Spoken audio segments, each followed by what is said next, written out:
morning. Welcome to the coaching call. Um, you guys are certainly welcome, of course, during the coaching call to present things that are specific to you. And, we can chat about health-related factors in general. Obviously, my wheelhouse is nutrition and exercise. So I can give you um, direct advice on exercise and guidance on nutrition. I can always say to you things like, I think something like that would be good to take in, like whatever that is, would be good to take into a conversation with another health professional. Um, because of course, the only thing I can directly prescribe is exercise. I'm a nutrition coach, not a dietitian, so I can't prescribe diet. That's what a dietitian can do.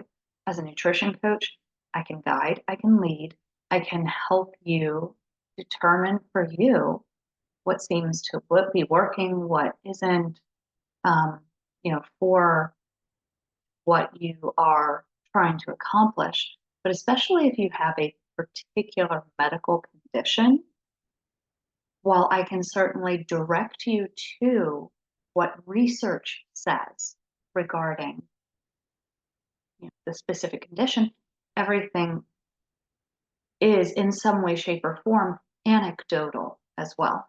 So while science certainly says one thing or another, science corrects itself quite frequently. So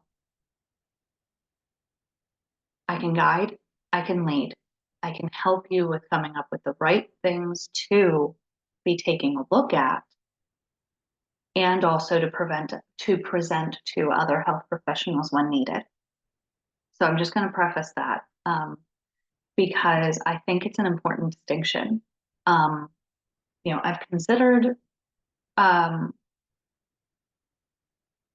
I've considered you know registered dietitian, like keeping that on, like, in the back of my mind, like, do I want to go ahead and become a registered dietitian at some point? And the answer is quite possibly. But what I most want to be able to do is outside of the clinical setting. I want to do it in preventative setting if possible. And I do have the ability as an exercise physiologist to work with people who are managing chronic conditions. So yeah, I know this is all a bit of a tangent, but I do think it's important for you guys to know the things that I can do because they're within my scope of practice, and the things that I should not do and should refer you out to other professionals. Um, and just by way of confirmation on that, I do work with people managing chronic disease. Most of my one-to-one clients had or have something that they are trying to either prevent getting worse or course correct, or will have lifelong and want to manage it the best way possible. Um, so if you personally are at risk based on family history, based on personal history, whatever it is, for different chronic conditions, you and I can talk. Don't worry about that. Don't think you're in the wrong space. We can talk. I will just let you know very specifically if there's something that I cannot advise you on. We are in, transitioning here. We are in the month of happy, and I say that for two reasons. One, our monthly theme is happiness looks good on you, and two, um, it's my birth month, so I am super excited to be able to have, like, this theme for the month. happiness looks good on you. Because, some of that just simply because in my journaling, I have been really, really focusing on the happy, what it is that I want, how do I want to create it? Um, and a lot of what we do in life, we are doing from either the perspective of short-term or long-term happiness. What's going to make me happy in the short term? What's going to make me happy in the long term? And sometimes, of course, those short-term options aren't necessarily happy makers for the long term. Yeah, I'm talking nutrition and exercise on that front. Um, so some quick tips on unlocking your happy when it comes to exercise. We want to exercise in two ways. One is effectively, and the other I'll get to in a moment.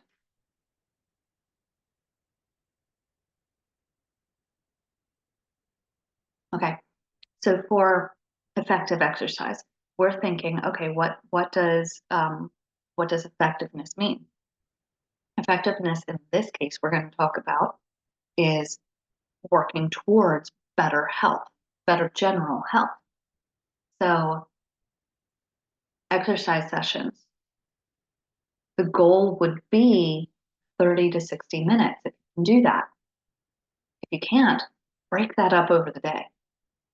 Get it in bouts of exercise if you can, because scientific evidence shows that cumulative exercise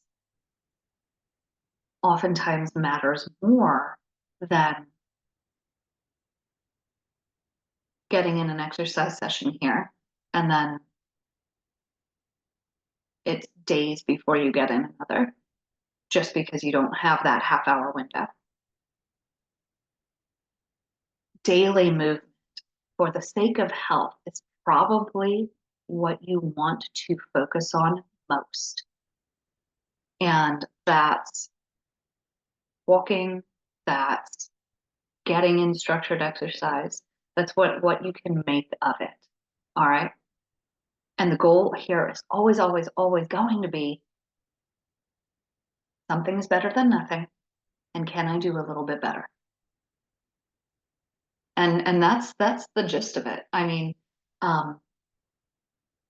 if you can get it in 30 to 60-minute window,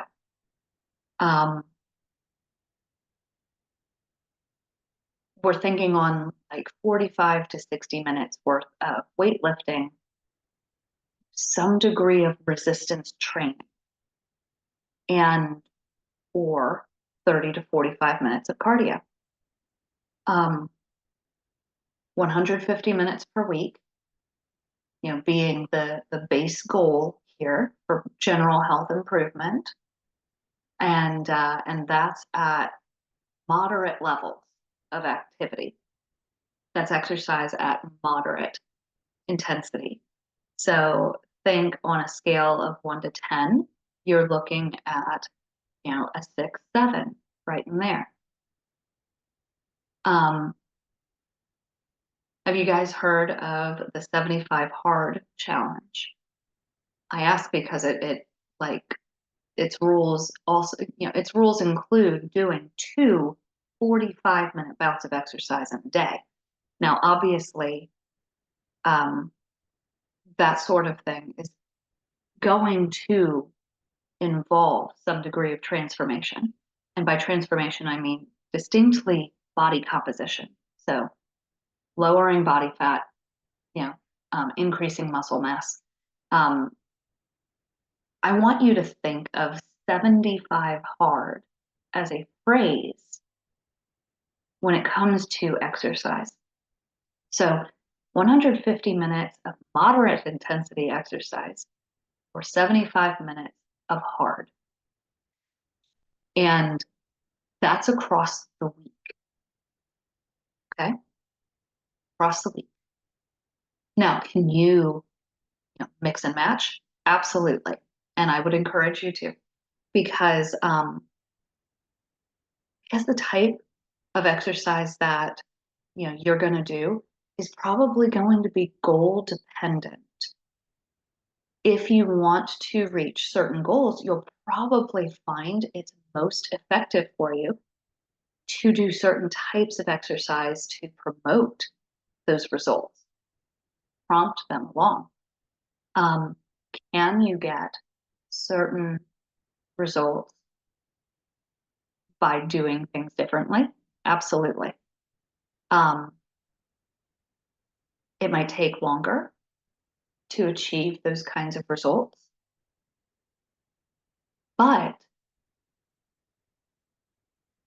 if you've achieved them, does it matter to you how long it may take? Now, certainly if you're dealing with a chronic condition, yes, I totally, totally understand that um, you may want to see change a lot soon because depending on the type of chronic condition you are dealing with, having the outcome be different for you with respect to your condition may mean a longer, healthier life, right? Um, but honestly, the ultimate goal there for any of us, I think, is probably just simply, can we get to what it is that we want? You know, can we get to this outcome where we perceivably will be happier? And I'm going to challenge our thinking on even that. Not to say specifically that your happiness needs to be in the journey getting there, but science does indicate that having performance based goals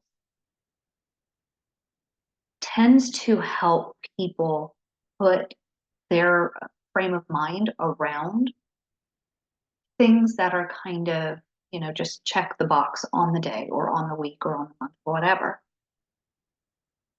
into a um,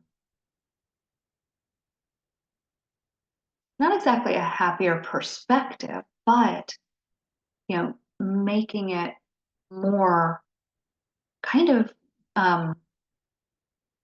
mentally worth our while, possibly even a little bit enjoyable. So performance-based goals versus outcome goals. Outcome goals is going to be something like, I want to make X amount of money this year. I want to uh, lose this amount of weight. I want to score exactly like this kind of body fat percentage. Um, I want to get off blood pressure medication. That's an outcome based goal. A performance based goal, these are action. Outcome based goals, these are the idea. Performance based goals are the action that can lead to the outcome. So this would be ticking those boxes, exercising X amount per week, getting in Y amount of produce, fruit or veggie, across the day. Um, Sitting down with a journal and writing about what it is you envision the outcome being. Because the more that you do the things that can lead to the outcome, the more likely you can guarantee the outcome, right? Obviously, with health, there are so many different factors involved. So pinning everything onto outcome can drive us mad. So I want to encourage you to sit down and think about some performance-based goals that can be created from the outcome goal you're seeking. So for me, if my outcome goal is to reduce my body fat percentage so that I am at lower risk for continual development of endometriosis, then my performance goals are going to include exercising frequently because activity just simply helps. Now, admittedly, there are many women with endometriosis for whom physical activity is painful, downrightly painful. Most of the time, that means that they have not found what works for them at different points, different stages, and different experiences within that condition. Because I want to reduce body fat, I'm going to look at my nutrition and create performance goals there. I'm going to look at my sleep and recovery. I'm going to look at how I'm managing my personal finances so that I can support the kinds of outcome goals I'm going for. You know, for me, this means putting myself in the right kinds of environments. So, gym membership for me, because while I absolutely can work out at home, and there are times where I will, I know that getting out of the house is good for me. I know that getting into an environment where other people are working on themselves and their health and fitness works for me. It's good for me to be in that environment. I also enjoy lifting heavy things and putting them back down. So I will also gear myself towards almost sort of the garage gym kind of environment, as opposed to one of the more franchise type gyms. If for no other reason than it's got more of the equipment generally, not all the time, but generally, that I'm looking for. And there's a different vibe. I'm also not constantly being sold to by gym staff when I'm in a garage gym, right? Anyway, so that was more about unlocking our happy through taking a look at performance goals, taking a look at outcome goals, and taking a look at effective exercise. The other way we want to exercise is, so that was effective exercise we discussed. We also want to talk about inefficient. Not ineffective, inefficient. When we talk about efficiency, we're looking at things being made simpler or easier, right?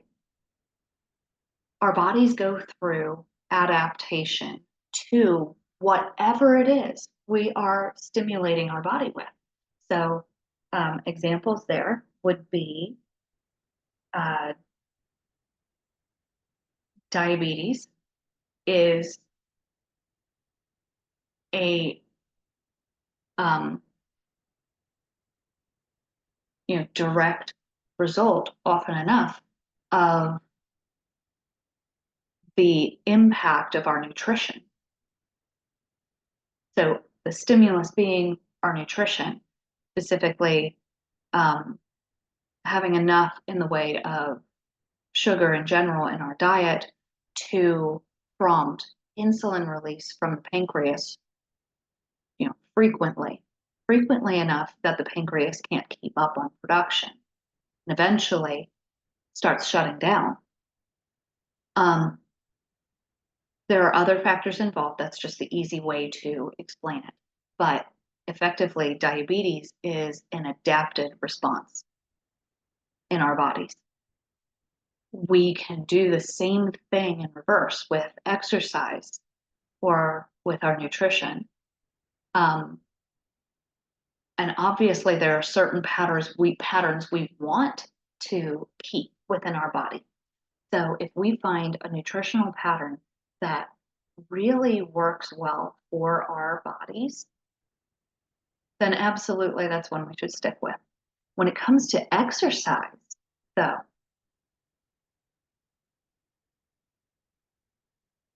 there's going to be a point in time where you're doing X number of sets, Y number of repetitions, and things start feeling easier to do.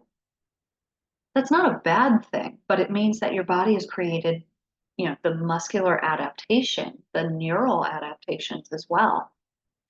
And you need to decide whether, as a result of that adaptation, you're seeing continued improvement towards your goals.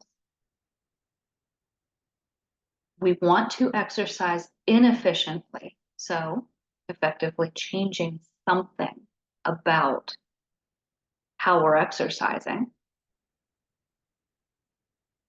If we are trying to reach a goal where adaptation slows our progress or will nullify us being able to achieve potentially the outcome goal we're seeking. So effective exercise and inefficient exercise. Inefficient exercise, how would we do that? That can be cross training. So doing something different, once a week. It could be making sure that you are identifying how and where to work on progressive overload. Progressive overload is the adjustment of the exercise factors. So, how often, how hard, how long that you're doing certain things.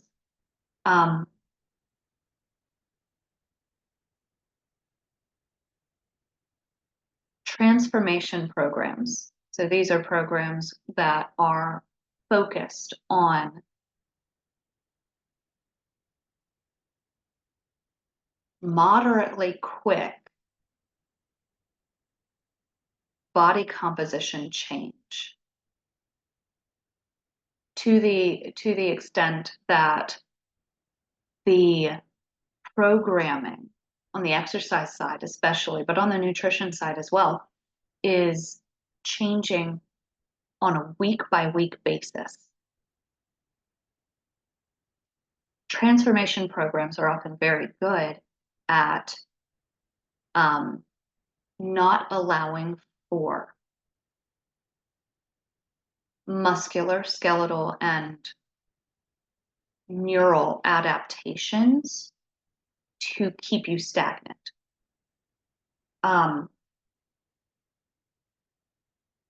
What a lot of them don't necessarily have is the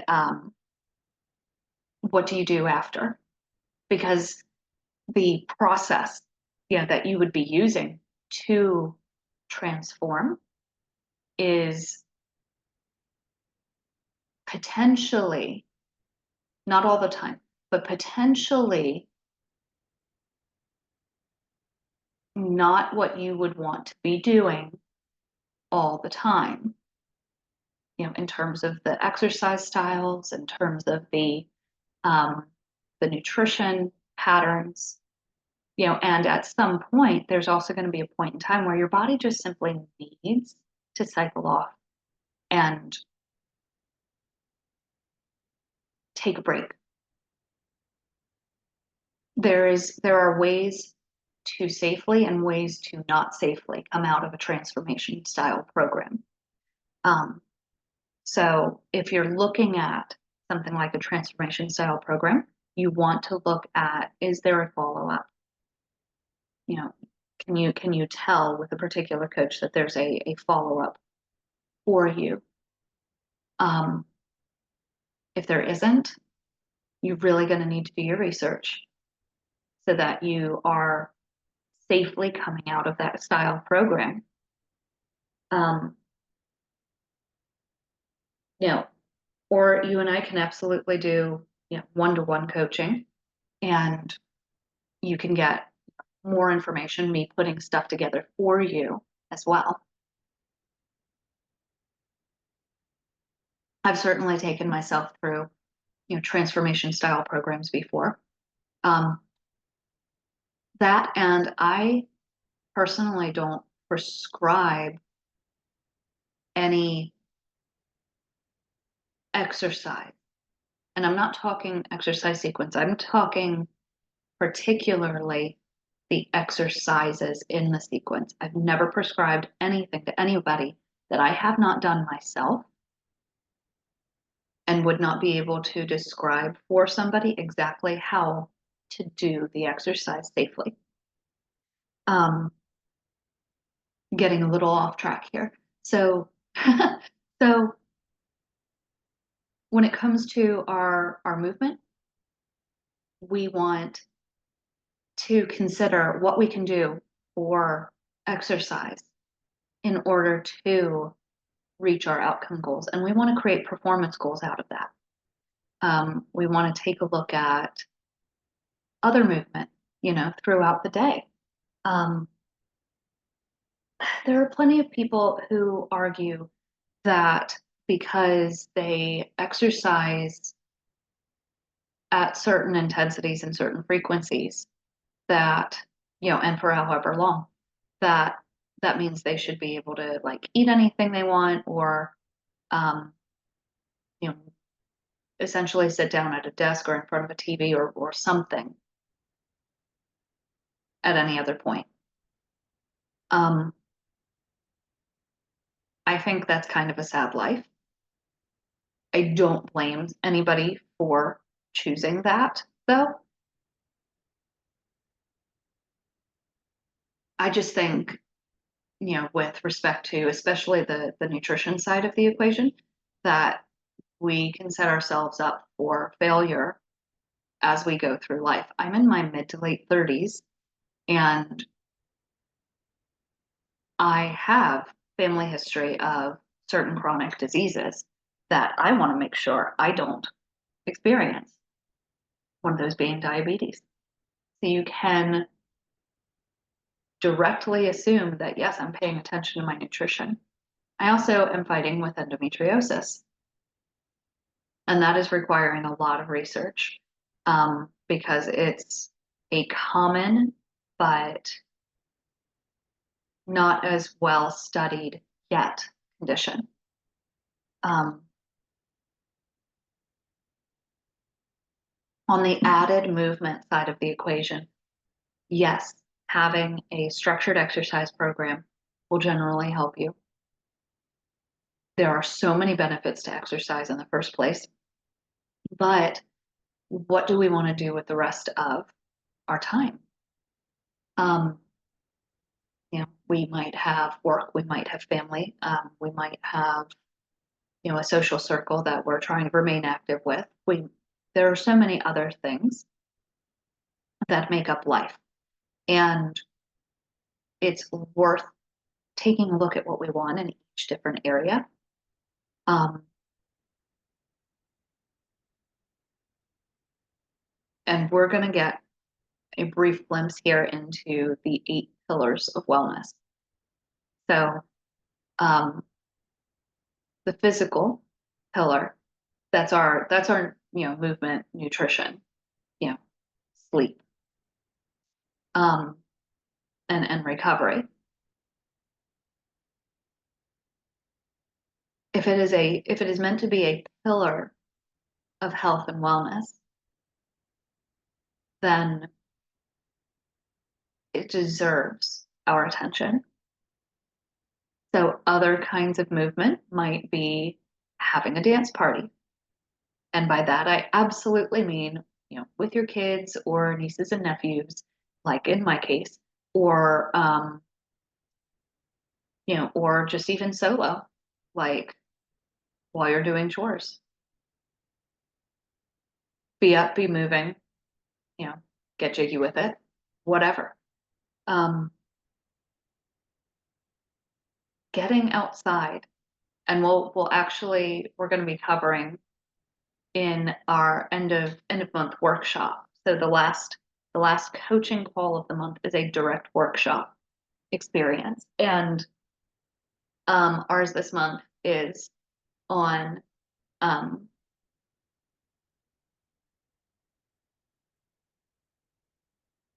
well, now I'm drawing a blank. I'm going to say morning sunshine as a mental health factor, I think. Um, we'll bring up the calendar. We will bring up the calendar. So, in our featured section, yes, morning sunshine for your mind. That is the workshop title. Um, so we'll talk about, getting out, getting, letting natural light in. Um, get outside as well for that. Sunscreen up and get yourself outside. Um, there are 7 other pillars of wellness. Remind me, I want to do a special workshop on that sometime soon. Um, so all of this to say that we want to look for ways to unlock our happy. And on the physical front, with that pillar, it's our exercise, our other movements, our nutrition, our sleep, our recovery. And this actually leads very nicely into Adina's question from the question thread, which was, I made a note of it, but let me back out of that, get back out to the question thread. So Adina's question was, she wrote, I know it's important to stretch after a workout. Here's the question. Is it better to stretch right away while all sweaty? Or is it just as good to stretch right after I shower? And, she recognized, of course, that, you know, could be a point where muscles will, potentially have time to tighten back up post exercise. Um, and my initial answer to her was, it depends. Um, I am definitely going to say that stretching, regardless, is going to be helpful. Technically, depending on your exercise style, stretching during a workout can be helpful. For example, in between sets of an exercise. So making sure that, let's say you are doing a squat, barbell, dumbbell, body weight, whatever. Let's say you're doing a set of squats. Um,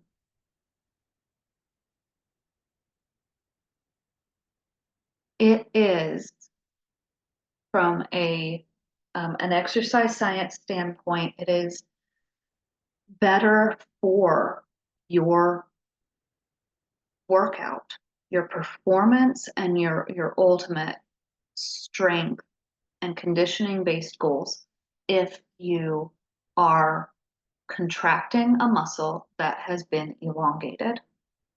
And muscle contraction takes place at the cellular level for sure, but also larger at the tissue level, the fibers of your muscles. Um, there is a chemical reaction within your body using different minerals, different electrolytes, where the fibers pull toward each other. That's the muscular contraction. If you are starting from a longer point, then you are creating a more powerful muscular contraction than if you were starting from a shorter point. Stretching helps to lengthen the muscle. Now, that being said, stretching a muscle while it's warm, for example, from exercising, often permits for gentler stretch of the muscle itself. And from there,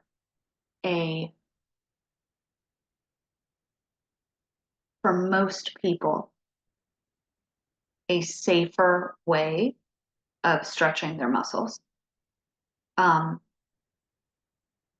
Could you stretch a muscle while it's cold?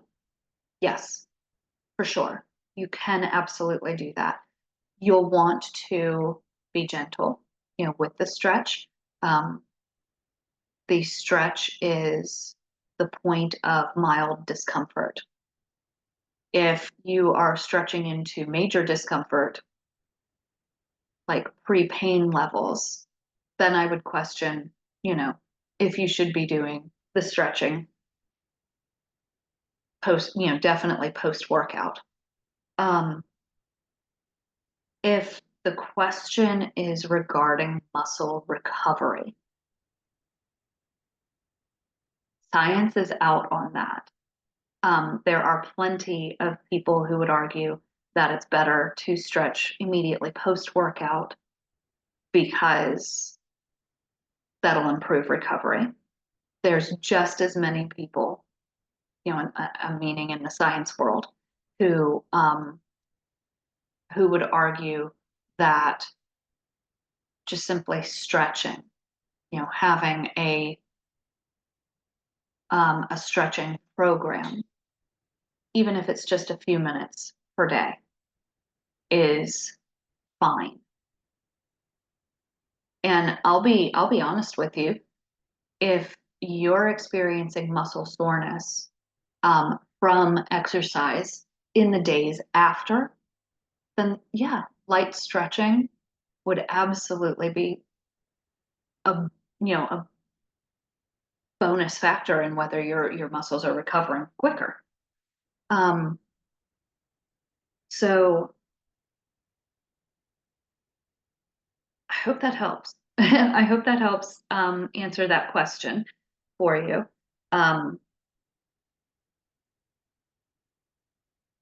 Because it really does depend on your goals.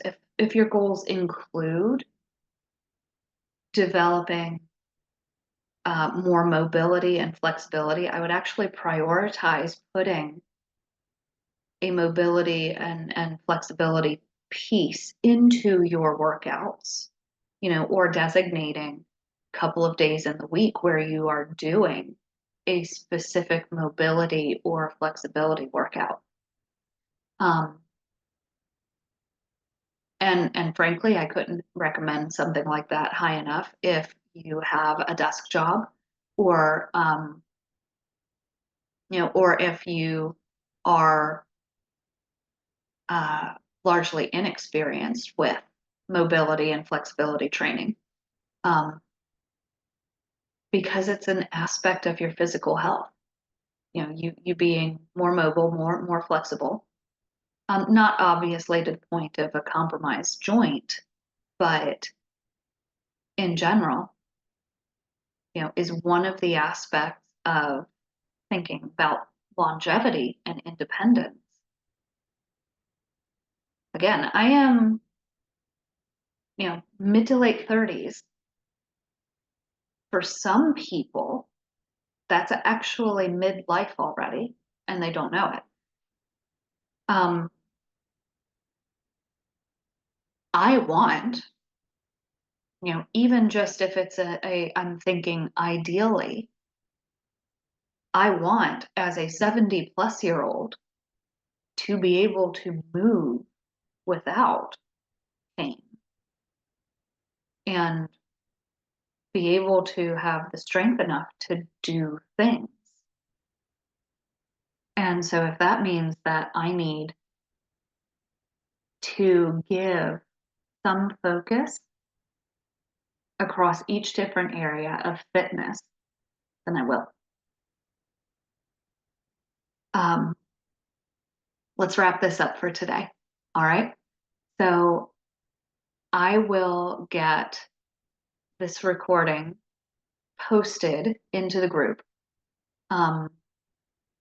Trying to decide, I think I might create a guide specifically for our coaching calls.